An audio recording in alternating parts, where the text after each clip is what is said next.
Hello बच्चों, तो कैसे हैं आप लोग। आशा है कि आप सब ठीक होंगे और अपनी पढ़ाई अच्छे से कर रहे होंगे। आज है हमारा सॉल्यूशन यूनिट के न्यूमेरिकल प्रैक्टिस का पार्ट 3। तो चलिए शुरू करते हैं बिना किसी टाइम वेस्टिंग के। और हमारा सबसे पहला क्वेश्चन है हमारा क्वेश्चन नंबर 17, जिसमें कह रहा है वो कि आपके पास में क्या है, एक एंटी फ्रीज सॉल्यूशन आपने क्या करना है, प्रिपेयर करना है। ठीक है, क्या डालना है आपने 222.6 ग्राम ऑफ इथाइलिन ग्लाइकोल आपने उसमें डिसॉल्व करना है। किसके अंदर, 200 ग्राम ऑफ वाटर के अंदर। तो हमें सबसे पहले जो चीजें दी गई हैं वो हम गिवन के अंदर लिखते चलते हैं ताकि आपको बाद में परेशानी ना हो। तो देखिए सॉल्यूशन में किस तरीके से करेंगे, जो जो चीजें आपको गिवन में दे रखी हैं सबसे पहले आप उन्हें लिखते हुए चलेंगे। क्या क्या दे रखा है, प्रिपेयर करना है आपने, और 222.6 ग्राम आपको दिया गया है इथाइलिन ग्लाइकोल। तो हम लिख लेते हैं mass of ethylene glycol. Ethylene glycol कितना मास दिया गया है आपको इथाइलिन ग्लाइकोल का, 222.6 ग्राम। फिर क्या कह रहा है, फिर वो कह रहा है कि n 200 ग्राम ऑफ वाटर। तो मास ऑफ वाटर कितना दिया गया है, मास ऑफ वाटर आपको दिया गया है 200 ग्राम, 200 ग्राम। फिर कह रहा है calculate the molality of the solution. आपने निकालनी है मोलेलिटी, और मोलेलिटी को हम किससे रिप्रेजेंट करते हैं, स्मॉल m से रिप्रेजेंट करते हैं। ये आपने निकालनी है। If the density of the solution is, और सॉल्यूशन की डेंसिटी क्या दे रखी है, डेंसिटी दे रखी है 1.072 ग्राम पर ml। ये आपको डेंसिटी दे रखी है। Then what shall be the molarity of the solution. और अगर डेंसिटी ये है तो मोलैरिटी भी उसने पूछ ली भाई कि आपने क्या निकालनी है, मोलैरिटी। और मोलैरिटी को किससे रिप्रेजेंट करते हैं, कैपिटल M से रिप्रेजेंट करते हैं। तो देखिए हम सबसे पहले इनके फॉर्मूलाज को याद कर लेते हैं। मोलैरिटी का फॉर्मूला क्या होता है, मोलैरिटी का फॉर्मूला होता है number of moles of solute dissolved इन पर किलोग्राम ऑफ सॉल्वेंट। लेकिन अगर ग्राम के अंदर सॉल्वेंट दिया गया है तो मल्टीप्लाई में क्या करना पड़ेगा, हमें 1000 करना पड़ेगा। सिमिलरली मोलैरिटी का क्या फॉर्मूला होता है, number of moles of solute dissolved इन पर लीटर ऑफ द सॉल्यूशन। लेकिन अगर ml के अंदर है सॉल्यूशन तो मल्टीप्लाई में क्या करना पड़ेगा, 1000 से हमें मल्टीप्लाई करनी पड़ेगी। अब देखो जो number of moles of solute निकालते हैं उसको निकालने का फॉर्मूला होता है हमारे पास में गिवन मास अपॉन में मोलर मास। तो ये तो बात हमें क्लियर हो गई, गिवन मास तो उसने दे रखा है हमें मोलर मास हमें निकालना पड़ेगा। तो मोलर मास ऑफ सॉल्यूट किसका निकालेंगे आप, इथाइलिन ग्लाइकोल का। तो निकाल लीजिए molar mass of ethylene glycol, molar mass of ethylene glycol, क्योंकि ये आगे हमारे काम आएगा। तो हम यहीं पे निकाल के चलते हैं। क्या है, देखो इथाइलिन ग्लाइकोल का जो फार्मूला होता है वो कितना होता है, C2H6O2, C2H6O2। और कार्बन का जो मोलर मास होता है वो होता है 12। तो 2 है तो 2 का कितना हो जाएगा, 24 हो जाएगा। हाइड्रोजन 1 का 1 होता है तो 6 है तो 6 हो जाएगा। प्लस में 1 ऑक्सीजन का होता है 16, 2 का कितना हो जाएगा, 16 दूनी 32। तो इन्हें जोड़ देते हैं, कितना आ जाएगा, देखो 24 + 6 30 हो जाएगा, और 30 और 32 कितना हो जाएगा, 62। तो 62 ग्राम पर मोल क्या आ गया, उसका मोलर मास आ चुका है इथाइलिन ग्लाइकोल का। अब देख लेते हैं यहाँ पे जो वैल्यूज हैं उनके हिसाब से हम इन्हें पुट कर देते हैं। तो number of moles of solute कह रहा है मोलैलिटी निकालने के लिए, तो number of moles of solute निकाल देते हैं। Number of moles of solute, solute क्या है आपके पास में, इथाइलिन ग्लाइकोल ही तो है, यही तो सॉल्यूट है। तो गिवन मास अपॉन में मोलर मास, और गिवन मास कितना है सॉल्यूट का, देखो ये दे रखा mass of ethylene glycol 222.6 gram, divide में मोलर मास क्या निकाला है आपने, अभी अभी निकाला है 62 ग्राम। जब आप इसे सॉल्व करेंगे तो आपका आंसर आ जाएगा 3.59 मोल। तो ये क्या आ गया, आपके नंबर ऑफ मोल्स आ चुके हैं सॉल्यूट के। अब यहाँ पे हम डायरेक्ट फॉर्मूला लगा देते हैं मोलैलिटी का। देखो मोलैलिटी कैसे निकलेगी, number of moles of solute कितने निकाल दिए, 3.59। तो यहाँ पे पुट कर दिया 3.59, डिवाइड में ग्राम ऑफ सॉल्वेंट। सॉल्वेंट कितना है, देखो ये दे रखा है वाटर, वाटर ही क्या है, सॉल्वेंट होता है। तो ये कितना दे रखा है, 200 ग्राम। तो यहाँ पे पुट कर लेते हैं हम 200 ग्राम। 200 ग्राम मल्टीप्लाई में क्या हो जाएगा, 1000। देखो 2 से 2 0 से 2 0 कट गई, 2 पंजे 10 हो गया। जब आप इनकी मल्टीप्लाई करेंगे तो आंसर आ जाएगा 17.95 मोलल।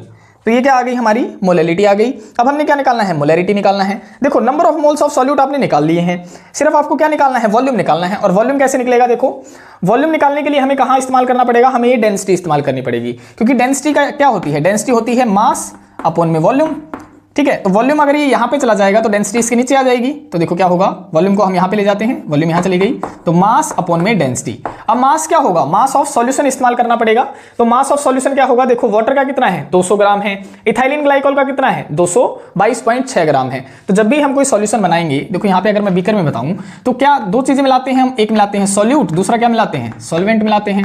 तो इन दोनों का जो वजन होगा वही तो मास ऑफ सॉल्यूशन कहलाएगा, मास ऑफ सॉल्यूशन वही तो कहलाएगा। तो इन दोनों के मास को क्या कर देते हैं, हम जोड़ देते हैं। तो जोड़ लीजिए, इनका कितना मास आ जाएगा, देखो यहाँ पे इन दोनों को जब आप जोड़ेंगे तो मास ऑफ सॉल्यूशन आपका आ जाएगा, जोड़ना 0.6, 0.2, 2 की 2 आ गया, 2 का 2 आ गया, ठीक है, और 2 + 2 4, यानी 422.6 ग्राम आपका क्या आ जाएगा, ये आ जाएगा मास ऑफ सॉल्यूशन।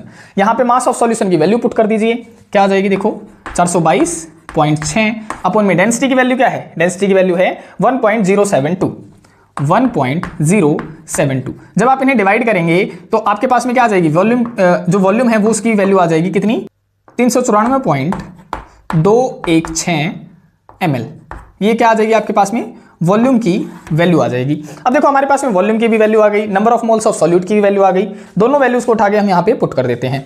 तो करना एक बार क्या हो जाएगा, देखो number of moles of solute कितने हैं, 3.59 है, 3.59 डिवाइड में वॉल्यूम कितना आया है 394.216, 394.216 मल्टीप्लाई में क्या आ जाएगा 1000। ठीक है, सभी वैल्यूज पुट कर दी। जब आप इसे सॉल्व करेंगे तो आपका आंसर आ जाएगा 9.11 मोलर। तो दोनों वैल्यूज हमने निकाल ली हैं, मोलैरिटी की भी निकाल ली है और मोलैलिटी की भी निकाल ली है।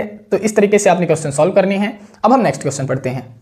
क्वेश्चन नंबर 18 है हमारे पास में, हमसे कह रहा है कि आपके पास में ड्रिंकेबल वाटर है और उसके अंदर कुछ ना कुछ क्या है, मतलब जो क्लोरोफॉर्म है उसकी अमाउंट मिला रखी है, और जो अमाउंट है वो कितनी मिला रखी है, वो मिला रखी है 15 ppm। ppm मतलब पार्ट्स पर मिलियन। और वो क्वेश्चन क्या कर रखा है, क्वेश्चन कह रहा है हमसे कि आपने परसेंटेज में निकालनी है कि ये जो क्लोरोफॉर्म की अमाउंट है वो परसेंटेज में कितनी है उसके अंदर, और दूसरा क्या निकालनी है, आपने निकालनी है मोलैलिटी।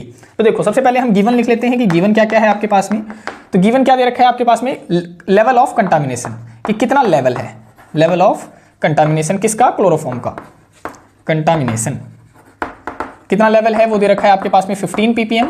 इस ppm का मतलब क्या है, इसका मतलब क्या है, इसका मतलब ये है कि जो 15 पार्ट्स हैं क्लोरोफॉर्म के वो मिलियन पार्ट्स के अंदर क्या कर रखे हैं, डिसॉल्व कर रखे हैं या प्रेजेंट है। तो हम यहाँ पे लिख देते हैं it means that 15 parts of chloroform present in 10⁶ parts of solvent।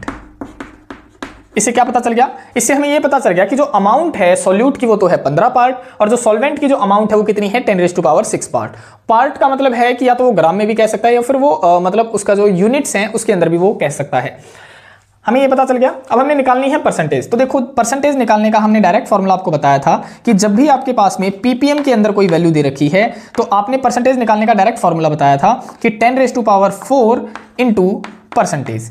ये आपने डायरेक्ट फॉर्मूला अप्लाई करना है। यहां से परसेंटेज निकालने का क्या फॉर्मूला बन जाएगा आपका, परसेंटेज निकालने का बन जाएगा ppm अपॉन में 10⁴। ppm की वैल्यू कितनी दे रखी है, 15 दे रखी है, तो पुट कर दीजिए यहाँ पे 15 अपॉन में 10⁴ इज इक्वल टू 15 इंटू, देखो ये जब ये ऊपर जाएगा तो क्या बन जाएगा 10⁻⁻4 बन जाएगा। तो ये किसकी वैल्यू आ गई, ये आ गई आपकी परसेंटेज की, कि इतने परसेंटेज क्लोरोफॉर्म वाटर के अंदर क्या है या सॉल्वेंट के अंदर क्या है, प्रेजेंट है। पहला पार्ट तो आपका यहीं से हो गया। सेकंड पार्ट के अंदर क्या कह रखा है, सेकंड पार्ट से आपसे पूछ रहा है कि आपने निकालनी है मोलैलिटी, और मोलैलिटी को आप किससे रिप्रेजेंट करते हैं, स्मॉल m से। इसका फॉर्मूला क्या होता है, इसका फॉर्मूला होता है number of moles of solute dissolve in पर किलोग्राम ऑफ सॉल्वेंट। लेकिन अगर ग्राम के अंदर दे रखा है सॉल्वेंट तो मल्टीप्लाई में क्या करना पड़ता है आपको, 1000 करना पड़ता है। तो मोलैलिटी क्या आ जाएगी, मोलैलिटी देखो number of moles of solid क्या होते हैं, गिवन मास अपॉन में मोलर मास इनटू में क्या है, देखो ग्राम ऑफ सॉल्वेंट, यानी सॉल्वेंट कितना पार्ट है, तो कितना पार्ट दे रखा था 10⁶ पार्ट है सॉल्वेंट का, यहाँ पे बता रखा है आपको। तो यहाँ पे कर दीजिए 10⁶ पार्ट और मल्टीप्लाई में क्या कर देंगे 1000 कर देंगे। अब देखो गिवन मास, गिवन मास कितना दे रखा है, 15 पार्ट्स दे रखा है। क्लोरोफॉर्म के कितने पार्ट्स प्रेजेंट है, वही तो है आपका गिवन मास। तो ये क्या है 15 पार्ट है। तो मोलैलिटी क्या बन जाएगी आपकी 15 अपॉन में मोलर मास। मोलर मास क्या होगा, यहां से निकाल लेते हैं हम कि मोलर मास कैसे निकालते हैं क्लोरोफॉर्म का, molar mass of chloroform CH Cl3, ये फॉर्मूला होता है क्लोरोफॉर्म का। देखो कार्बन का एक का कितना होता है 12 होता है, तो आप 12 लिख लीजिए। प्लस में हाइड्रोजन का कितना होता है 1 होता है, तो आपने 1 लिख लिया। प्लस में क्लोरीन का कितना होता है 35.5 होता है, तो 3 है, तो 3 मल्टीप्लाई में क्या कर देंगे 35.5 कर देंगे। जब आप इन्हें मल्टीप्लाई या सॉल्व करेंगे तो क्या आ जाएगा 119.5, इसका क्या आ जाएगा मोलर मास आ जाएगा क्लोरोफॉर्म का। तो यहाँ पे इसकी वैल्यू पुट कर देते हैं मोलर मास की जगह पे 119.5 इंटू 10⁶ और मल्टीप्लाई में क्या है आपका 1000 है। जब आप इसे सॉल्व करेंगे तो आपका आंसर आ जाएगा 1.255 मल्टीप्लाई 10⁻⁻4 मोलल। तो इस तरीके से आपने क्या करने हैं, फॉर्मूले अप्लाई करने हैं, और इन वाले फॉर्मूलाज को आपने डायरेक्टली ही याद करना पड़ेगा। और अगर आप चाहते हैं कि ये डेरिवेशन वाले जो फॉर्मूले हैं वो कहाँ से मतलब डिराइव करे गए हैं, तो आप हमारे थ्योरी लेक्चर्स देख सकते हैं सॉल्यूशन के, लिंक आपको डिस्क्रिप्शन में मिल जाएगा। अब हम नेक्स्ट क्वेश्चन पढ़ते हैं। देखो क्वेश्चन नंबर 19 है आपका, the partial pressure of ethane over a solution containing this of ethane is 1 बार। कह रहा है आपके पास में एक सॉल्यूशन है ये एक सॉल्यूशन है आपके पास में, और उसमें इथेन का जो अमाउंट है, जो मास है, वो इतना है, ये आपको दे रखा है, ये वाला इतना, ये क्या है, इथेन की अमाउंट है। और इसका जो उस सॉल्यूशन के अंदर जो प्रेशर लग रहा है ना, वो प्रेशर कितना लग रहा है, वो लग रहा है 1 बार। ये बात बता दी उसने एक सॉल्यूशन की। फिर क्या कह रहा है, if the solution contain this, फिर कह रहा है कि अगर सॉल्यूशन के अंदर जो उसका मास है, मान लेते ऊपर वाले का तो m1 था, दूसरे सॉल्यूशन के अंदर अगर इथेन का जो मास है अगर इतना होता, तो उसका जो प्रेशर है वो कितना होगा, बस ये बात आपसे पूछ रहा है, ये वाले प्रेशर की अमाउंट वो पूछ रहा है। तो सबसे पहले हम गिवन लिख लेते हैं, क्या क्या दिया गया है आपके पास में। देखो गिवन क्या क्या है, mass of ethane in solution A, एक तो ये दे दिया, तो लिख लीजिए mass of ethane in solution A solution के अंदर जो मास है इथेन का वो है 6.56 इंटू 10⁻³ ग्राम। नेक्स्ट क्या कह रखा है, is 1 bar pressure of ethane in solution A, ठीक है। फिर कह दिया प्रेशर है जो किसका, इथेन का, pressure of ethane in solution A वो है 1 बार, इतना दे दिया। फिर कह रहा है if the solution contain this, यानी अगर इतना मास हो इथेन का, तो फिर क्या बता दिया, ये कितना है, mass of ethane in solution B, mass of ethane in solution B कितना दे दिया, ये दे दिया आपके पास में 5 इंटू 10⁻² ग्राम। फिर इसका क्या पूछ रहा है, इसका पूछ रहा है पार्शियल प्रेशर। देखो ये भी पार्शियल प्रेशर दिया गया था, या पूछ लिया partial pressure of ethane in solution be क्या होगा, ये आपसे पूछ लिया। देखो जब भी आपको इस टाइप का सॉल्यूशन दिया जाता है, यानी 2 सॉल्यूशन की बात चल रही हो और 2 मास की बातें चल रही हो, तो वहां पे आपने फॉर्मूला इस्तेमाल करना है m2/m1 is equal to P2/P1। यहां से आप पहचानेंगे कैसे कि m2 की वैल्यू कौन सी है, तो जो पहले वैल्यूज दी गई हैं वो वैल्यूज होंगी 1 की फॉर्म में, और जो बाद में वैल्यूज दी गई हैं वो वैल्यूज होंगी आपकी 2 की फॉर्म में। तो ये वाला फॉर्मूला आपने डायरेक्ट इस्तेमाल करना है इस टाइप के क्वेश्चन में। तो देखो पहले आपको ये दो वैल्यूज दी गई थी, तो इसका मतलब ये मास दिया गया है, मास है ये आपका m1, और ये p दिया गया है, ये है आपका p1। यहाँ पे ये क्या दिया गया था, मास, यानी ये बाद में दिया गया है, तो ये क्या आ जाएगा, ये हो जाएगा m2। और क्या पूछ रहा है आपसे, p2 पूछ रहा है, P2 की वैल्यू क्या कर रहा है आपसे पूछ रहा है। तो पुट कर दीजिए सभी वैल्यूज को। देखो m2 की वैल्यू क्या है, m2 की वैल्यू दे रखी है 5 इंटू 10⁻² डिवाइड में m1 की वैल्यू क्या है, m1 की वैल्यू दे रखी है 6.56 into 10⁻³ is equal to P2 की वैल्यू क्या है, P2 की वैल्यू निकालनी है आपने, और P1 की वैल्यू क्या है, 1 है ना। P2 की वैल्यू आपने निकालनी है और P1 की वैल्यू है 1। तो 1 को यहाँ पे लेके जाओगे, मल्टीप्लाई करो, कुछ फर्क तो पड़ेगा नहीं, है ना। तो जब आप इन्हें सॉल्व करेंगे तो आपका आंसर आ जाएगा P2 इज इक्वल टू 7.62 बार। तो इस तरीके से आप ये क्वेश्चन डायरेक्ट इस फॉर्मूले की मदद से कर सकते हैं। अब हम नेक्स्ट क्वेश्चन पढ़ते हैं। क्वेश्चन नंबर 20 है आपका। आपको क्या दे रखा है, एक एक्वियस सॉल्यूशन दे रखा है जिसके अंदर 2% नॉन वोलेटाइल सॉल्यूट है। देखो नॉन वोलेटाइल सॉल्यूट कौन से होते हैं, वो सॉल्यूट होते हैं जिनके वेपर प्रेशर नहीं बन सकते।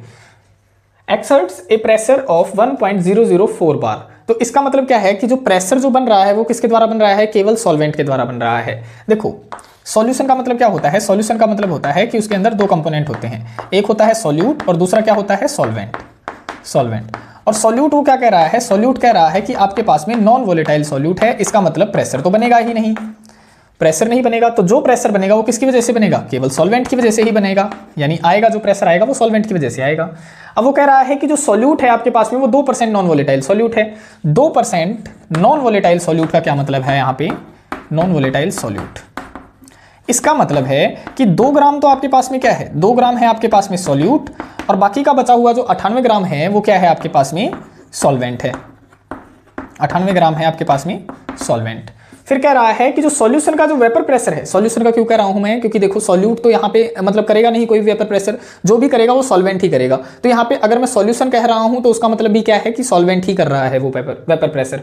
तो यहाँ पे कह रहा है कि जो सॉल्यूशन जो वेपर प्रेशर कर रहा है नॉर्मल बॉइलिंग पॉइंट के ऊपर वो कितना है, 1.004 बार है। तो आप लिख सकते हैं vapour pressure of solution at normal boiling point वो कितना दे रखा है, वो दे रखा है 1.004 बार।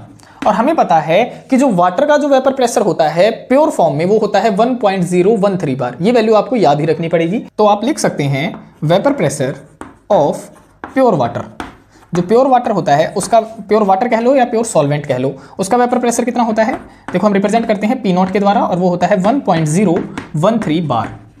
अब यहां से मुझे सॉल्यूशन का भी वेपर प्रेशर पता चल गया और प्योर फॉर्म में भी मुझे पता चल गया। अब आपसे पूछ रहा है क्या निकालना, क्या है आपने, मोलर मास ऑफ सॉल्यूट निकालना है, मोलर मास ऑफ सॉल्यूट। ये क्या करना है, इसकी वैल्यू आपने फाइंड आउट करनी है।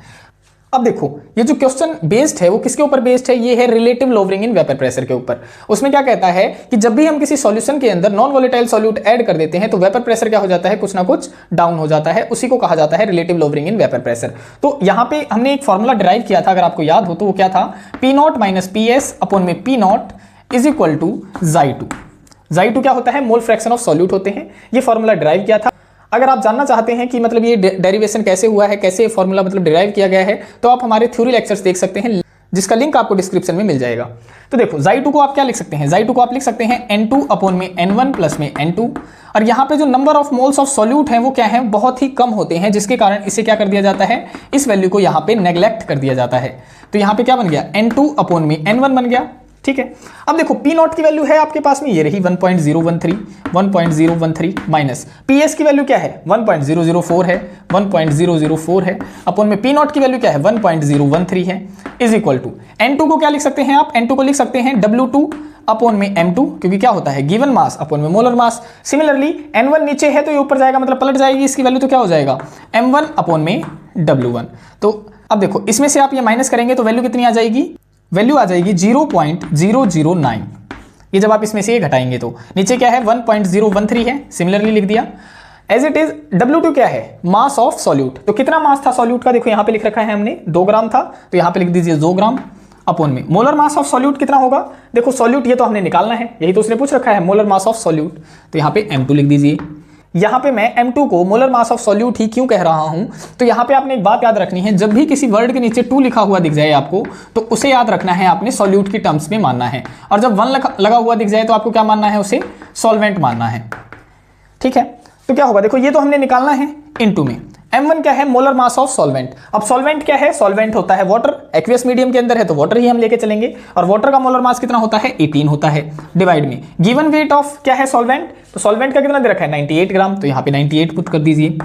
अब देखो जो कट रहा है उसे काट दो, देखो 2 पे काटना है इसे, 2 चौके 8, 2 नीम 18। ठीक है, अब M2 को यहाँ ले जाते हैं, बाकी वैल्यूज को यहाँ पे शिफ्ट कर देते हैं, तो देखो M2 यहाँ पे चला गया और ये वहाँ पे शिफ्ट हो जाएगा, तो 18 अपॉन में 49 इंटू 1.013 अपॉन में 0.009।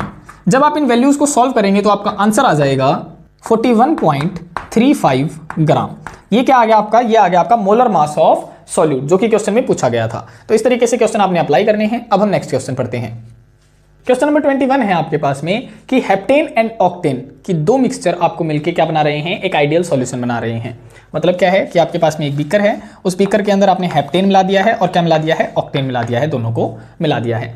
Eight 373 kelvin the vapour pressure of the 2 liquid components. तो जो वेपर प्रेशर दिया गया है किनका, हेप्टेन का और ऑक्टेन का दिया गया है कितना, 105.2 kilo pascal and 46.8 kilo pascal respectively. What will be the vapour pressure of the mixture. और क्या कह रहा है कि जो मिक्सचर है किसका, 26 ग्राम ऑफ हेप्टेन है एंड 35 ग्राम ऑफ ऑक्टेन। इसका मतलब क्या है, मतलब है कि जो हेप्टेन का जो वजन है वो है 26 ग्राम, 26 ग्राम आपके पास में हेप्टेन का वजन है, और ऑक्टेन का कितना वजन है वो है 35 ग्राम। और इनका जो प्रेशर दिया गया है लिक्विड कंपोनेंट का, दोनों लिक्विड कंपोनेंट का जो प्रेशर दिया गया है वो दिया गया है 105.2 किलो पास्कल दिया गया है हेप्टेन का प्योर फॉर्म में, यानी P0H आपका दिया गया है प्योर फॉर्म में। जो वेपर प्रेशर है हेप्टेन का वो दिया गया है 105.2, और जो ऑक्टेन का जो वेपर प्रेशर दिया गया है प्योर फॉर्म में P0O। देखो नॉट का जो ये 0 लगा रहा हूं मैं, इसका मतलब होता है कि ये प्योर फॉर्म में है। ठीक है, तो ये दिया गया है 46.8 किलो पास्कल।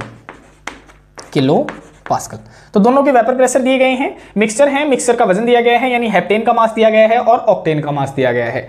फिर क्या पूछ रहा है, ये मुझसे पूछ रहा है कि आपने निकालना है वेपर प्रेशर मिक्सचर का निकालना है, यानी वो मुझसे पूछ रहा है कि आपने जो प्रेशर निकालना है वो मिक्सचर का निकालना है, मिक्स का, यानी P ऑफ हेप्टेन का निकालना है प्लस में प्रेशर ऑफ ऑक्टेन। जब आप इन दोनों को जोड़ेंगे तो क्या आ जाएगा, मिक्सचर का वेपर प्रेशर आ जाएगा। तो इस तरीके से आपने निकालना है। अब यहाँ पे जो फॉर्मूला जो अप्लाई करना है वो कौन सा करना है, वो आपने करना है रोल्स लॉ का। यहाँ पे अप्लाई करना है roles law, RAOULT, roles law.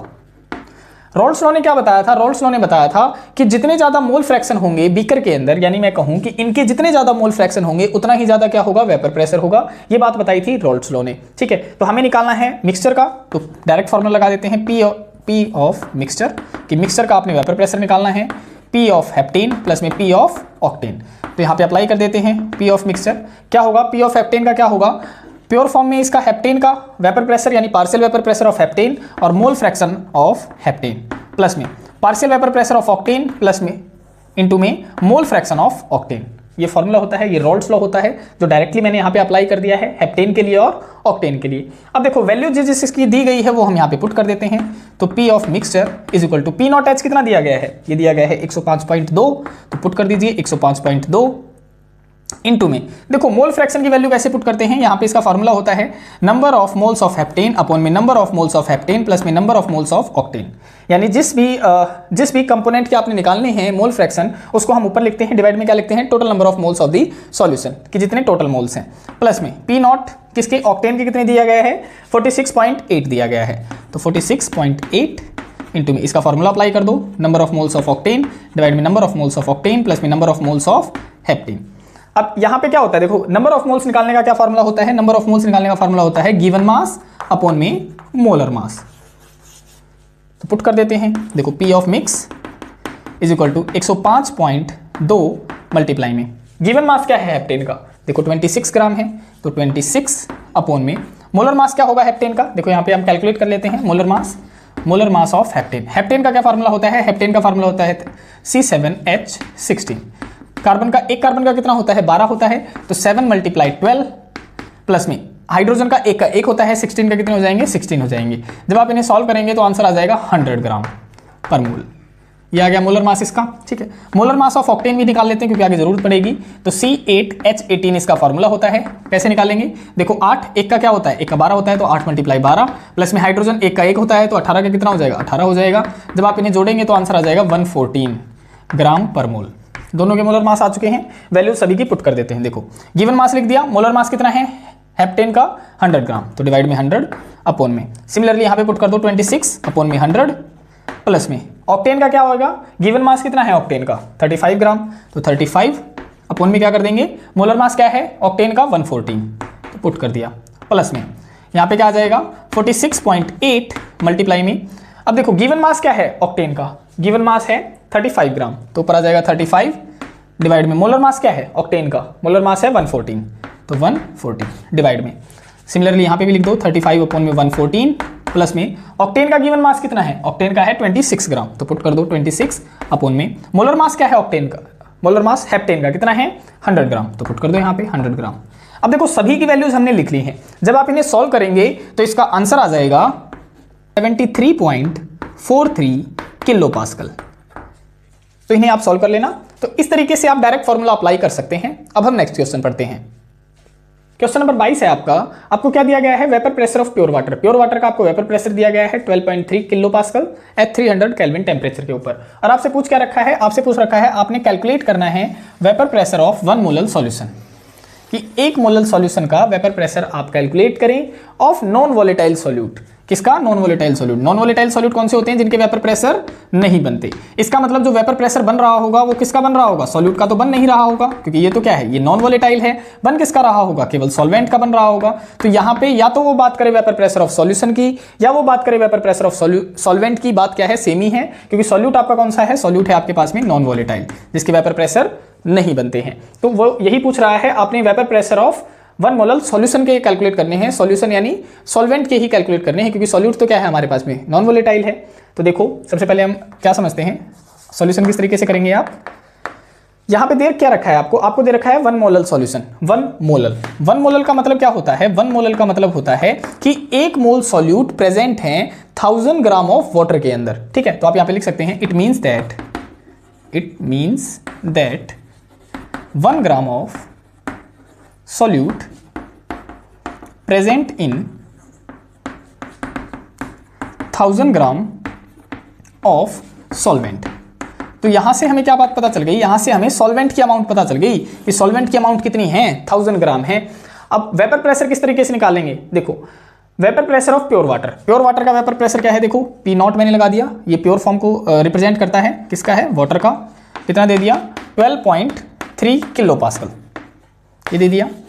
अब आपसे प्योर वाटर का तो दे दिया, लेकिन वेपर प्रेशर का मतलब किसका पूछ रहा है, सॉल्यूशन का पूछ रहा है। तो यहाँ पे कौन सा फार्मूला लगा दोगे आप, relative lowering in vapour pressure लगा दोगे। जब भी नॉन वोलेटाइल सॉल्यूट की बात आती है तो नॉन वोलेटाइल सॉल्यूट डलते ही कुछ ना कुछ वेपर प्रेशर क्या हो जाता है, डिक्रीज हो जाता है। और डिक्रीज होने का मतलब यहाँ पे कौन सी प्रॉपर्टी इंट्रोड्यूस हो जाती है, relative lowering in vapour pressure हो जाती है। उसके अंदर हमने एक फॉर्मूला डिराइव किया था, उस फॉर्मूला, वो फॉर्मूला क्या था हमारा, वो फॉर्मूला था P not minus P S upon में P not is equal to Xi2। और Xi2 किसके बराबर होता है, मोल फ्रैक्शन है ही, तो ये बराबर होता है N2 अपॉन में N1 प्लस में N2। और यहाँ पे N2 क्या होता है, N2 की अमाउंट यानी number of moles of solute की अमाउंट काफी कम होती है, जिसके कारण इसे क्या कर दिया जाता है, नेग्लेक्ट कर दिया जाता है। तो बचता क्या है, बचता है N2 अपॉन में N1 बच जाता है आपके पास में। अब देखो पी नॉट की वैल्यू कितनी है, पी नॉट की वैल्यू है 12.3 अपॉन में माइनस पी एस की वैल्यू कितनी है, ये तो आपको निकालनी है, सॉल्यूशन की निकालनी है, ठीक है। और पी नॉट की वैल्यू क्या है, 12.3, वैल्यू पुट कर दी हमने, is equal to N2 number of moles of solute. तो सॉल्यूट के कितने मोल प्रेजेंट है, देखो इट मींस दैट यहाँ पे 1 ग्राम नहीं आएगा भाई, यहाँ पे आएगा 1 मोल, ठीक है, क्योंकि 1 मोल ऑफ सॉल्यूट प्रेजेंट है।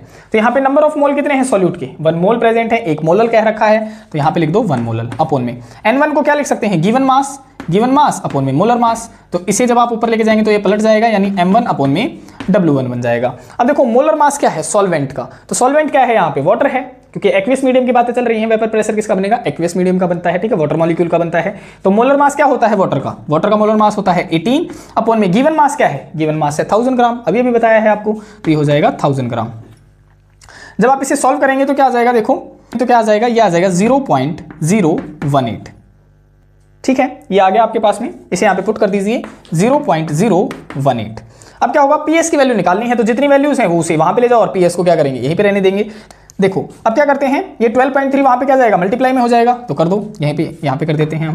देखो 12.3 minus PS is equal to 0.018 into 12.3 हो गया, ठीक है। अब क्या होगा, देखो पीएस को वहां ले जाते हैं, प्लस का हो जाएगा, और इसे क्या करते हैं, इसे यहां पे ले आते हैं, तो ये माइनस का हो जाएगा। तो पीएस की वैल्यू क्या आ जाएगी, ये आ जाएगी 12.3 माइनस 0.018 इंटू 12.3, ठीक है। इसे क्या कर दिया, देखो ये वहां पे ले गए, प्लस का बन गया, इसे क्या कर दिया, ये यहां पे ले आया, ये माइनस का बन गया, इसमें से माइनस कर दो। जब आप इसे क्या करेंगे, सॉल्व करेंगे, तो आपका आंसर आ जाएगा 12.0823 किलो पास्कल। तो बस डायरेक्टली ही ये क्वेश्चन था आपका कि सिंपल आपसे क्या पूछ रखा था, वेपर प्रेशर ऑफ सॉल्यूशन पूछ रखा था। अब हम नेक्स्ट क्वेश्चन पढ़ते हैं। क्वेश्चन नंबर 23 है आपका कि calculate the mass of a non volatile solute. आपने क्या कैलकुलेट करना है, मास कैलकुलेट करना है नॉन वोलेटाइल सॉल्यूट का, जिसका मोलर मास है 40 gram. What should be dissolve in 114 gram of octane. कह रहा है कि हम ऑक्टेन में क्या डिजोल्व करें, कितना है मास ऑक्टेन का, 114 ग्राम है। और वो कह रहा है कि ऑक्टेन में हम ऐसा क्या डिजोल्व कर दें कि उसका जो वेपर प्रेशर है वो रिड्यूस हो जाए, कितने से, 80% से, ठीक है। तो सबसे पहले हम सॉल्यूशन में क्या लिखेंगे, गिवन लिखेंगे। गिवन क्या क्या है आपके पास में, गिवन दे दिया गया है आपको मोलर मास ऑफ सॉल्यूट दिया गया है, molar mass of non volatile solute दिया गया है, कितना है, 40 ग्राम। नेक्स्ट क्या दिया गया है, गिवन मास ऑफ ऑक्टेन दिया गया है आपको, given mass of octane. Octane का फार्मूला क्या होता है, ऑक्टेन का फार्मूला होता है एट H18। क्या दिया गया है, ये दिया गया है 114 ग्राम। और क्या पूछ रहा है हमसे पूछ रहा है calculate the mass of non volatile solute. ये हमें कैलकुलेट करना है, मास कैलकुलेट करना है हमने। तो देखो अब क्या होगा, अब यहां पे फिर से वो क्या कह रहा है कि वेपर प्रेशर आपने क्या करना है, रिड्यूस करना है। तो हमने बार बार आपको बता रहे हैं कि जब भी वेपर प्रेशर रिड्यूस होने की बात आती है, या कम होने की बात आती है, या फिर चेंज होने की बात आती है, तो वहां पे इसका डायरेक्ट कॉन्टैक्ट किससे होता है, relative lowering in vapour pressure से होता है। या फिर कहीं आपको नॉन वोलेटाइल सॉल्यूट वर्ड दिख जाए तो 90% चांसेस रहते हैं कि उसमें बात किसकी कर रहा है, वो relative lowering in vapour pressure की कर रहा है। Relative lowering in vapour pressure में क्या होता है, जब भी हम सॉल्यूशन के अंदर कोई नॉन वोलेटाइल सॉल्यूट ऐड कर देते हैं तो क्या हो जाता है, उस सॉल्यूशन का वेपर प्रेशर क्या हो जाता है, रिड्यूस हो जाता है। तो हमने सभी चीजें अपनी गिवन लिख लीजिए हैं। हमें क्या निकालना है, मोलर मास ऑफ सॉल्यूट निकालना है। तो हम क्या अप्लाई कर देंगे यहाँ पे, relative lowering in vapour pressure का फॉर्मूला अप्लाई कर देंगे। फॉर्मूला क्या है हमारा, P not minus P S upon में P not is equal to Xi2। और Xi2 किसके बराबर होता है? Xi2 होता है N2 अपॉन में N1 प्लस में N2। N2 को क्या कर देते हैं हम यहाँ पे नेग्लेक्ट कर देते हैं, तो ये किसके बराबर आ जाएगा? N2 अपॉन में N1। और N2 किसके बराबर होता है? W2 अपॉन में M2 के बराबर होता है। और N1 किसके बराबर होगा? W1 अपॉन में M1। तो ये वहां पे जाके क्या हो जाएगा? पलट जाएगा, तो इसे यहीं पे डायरेक्टली पलट देते हैं, M1 अपॉन में W1। ये क्या है? Given mass of solute. ये क्या है? Molar mass of solute. ये क्या है? Molar mass of solvent. और ये क्या है? Given mass of solvent. 1 किसको रिप्रेजेंट करता है? 1 रिप्रेजेंट करता है सॉल्वेंट को। 2 रिप्रेजेंट किसे करता है? 2 रिप्रेजेंट करता है सॉल्यूट को। पुट कर दीजिए। देखो प्योर फॉर्म, यानी हम क्या कर रहे हैं, यहां पे हमारा कोई सॉल्यूशन है, तो हम मान के चल लेते हैं कि इनिशियल स्टेज पे, लेट इनिशियल स्टेट पे जो प्रेशर होगा पी नॉट, हम मान के चलते हैं पी नॉट है। और फाइनल स्टेट पे क्या हो जाएगा? फाइनल स्टेट पे वो रिड्यूस हो जाएगा कितना? 80%। तो 80% अगर रिड्यूस होगा तो क्या हो जाएगा? 80 अपॉन में 100। 80% को तो यही लिख सकते हैं, और किसका? पी नॉट का। तो इसे क्या लिख देंगे? 0.8 पी नॉट कि प्योर वेपर प्रेशर का क्या हो जाएगा? 80% रिड्यूस हो जाएगा। ये बात वो हमसे खुद ही कह रहा है, तो हमने मान लिया, इनिशियली मान लिया पी नॉट, और फाइनल क्या हो जाएगा हमारा? इतना वेपर प्रेशर बाद में घट के हो जाएगा। यहां पे पुट कर दीजिए। तो पी नॉट कितना है हमारा? पी नॉट तो पी नॉट ही है, माइनस पी एस, बाद का वेपर प्रेशर क्या होगा? देखो सॉल्यूशन कह लो या सॉल्वेंट कह लो, बात सेम ही है, क्योंकि ऐड क्या कर रहा है? वो नॉन वोलेटाइल सॉल्यूट ऐड कर रहा है जिसके वेपर प्रेशर नहीं होते हैं। तो यहां पे पी एस क्या है? फाइनल वेपर प्रेशर है, जो कि कितना है? 0.8 पी नॉट अपॉन में क्या आ जाएगा? पी नॉट आ जाएगा, इज इक्वल टू, अब देखो W2 क्या है? Given weight of solute. तो गिवन वेट क्या दिया गया है आपको सॉल्यूट को? ये तो निकालना है आपने, वही तो पूछ रहा है, mass of non volatile solute, तो ये आपने निकालना है डिवाइड में। मोलर मास ऑफ सॉल्यूट कितना दिया गया है? ये दिया गया है आपको 40 ग्राम, यहां पे पुट कर दीजिए, इनटू M1 क्या है? Molar mass of solvent. तो कितना दिया गया है सॉल्वेंट? देखना सॉल्वेंट, और सॉल्वेंट यहां पे क्या है? सॉल्वेंट है आपका ऑक्टेन, तो ये तो दिया ही नहीं गया है, तो ये तो आपको निकालना पड़ेगा। तो मोलर मास कैसे निकालते हैं? देखो molar mass of octane, C8H18 इसका फॉर्मूला होता है। कार्बन का मोलर मास होता है 12, तो 8 है तो 8 से मल्टीप्लाई कीजिए, 8 × 12 प्लस में हाइड्रोजन का एक का होता है 1, तो 18 का कितना हो जाएगा? 18 हो जाएगा। जब आप इन्हें सॉल्व करेंगे तो आंसर आ जाएगा 114 ग्राम पर मोल।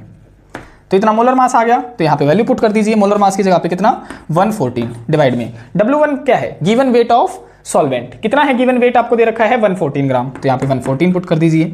अब जो कट रहा है उससे काट दो, देखो ये वाला कट रहा है तो काट दिया। अब ये 40 क्या है? देखो यहाँ पे यहाँ पे लेके आएंगे तो मल्टीप्लाई में हो जाएगा, तो कर दीजिए। और यहाँ पे क्या आ जाएगा? देखो यहाँ पे कॉमन कुछ दिख रहा है, कॉमन हमें दिख रहा है पी नॉट, तो पी नॉट हमने ले लिया कॉमन, बचा क्या? 1 माइनस 0.8 बच गया। डिवाइड में क्या है? डिवाइड में है पी नॉट। अब देखो पी नॉट से पी नॉट कैंसिल हो गया, is equal to W2 upon में 40। 1 में से 0.8 घटाएंगे तो क्या आ जाएगा? 0.2 बचेगा, तो यहाँ पे लिख दिया 0.2 is equal to W2 upon में 40। 40 को यहाँ पे लेके आओ, मल्टीप्लाई में हो जाएगा, तो W2 is equal to 0.2 into में 40। जब आप इसे सॉल्व करेंगे तो आंसर आ जाएगा आपका 8 ग्राम। ये क्या आ गया आपके पास में? ये आ गया उसका mass of non volatile solute. तो इस तरीके से आपने सारे क्वेश्चंस क्या करने थे? अप्लाई करने थे, फॉर्मूले आपने अप्लाई करने थे।